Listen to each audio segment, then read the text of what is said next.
Hello guys, मैं हूं Pintu Rocky star और मेरे साथ में आ गई है सूरत से मेहमान।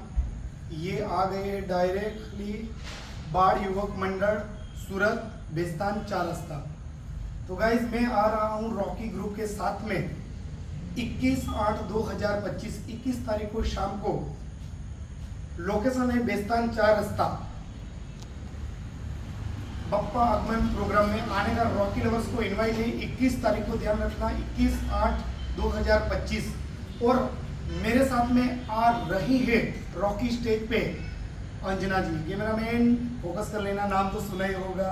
अभी गुजरात में धूम मचाने आ गई रॉकी स्टेज पे, तो कुछ दो शब्द बोल देंगे।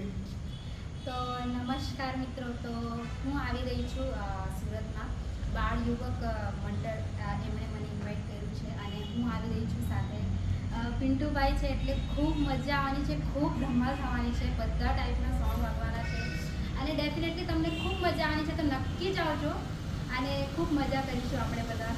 तो सुन लिया भैया, रॉकी के साथ में एंजॉय करने के लिए आ जाएगा 21 तारीख को बेस्तान में। बोलो गणपति बप्पा।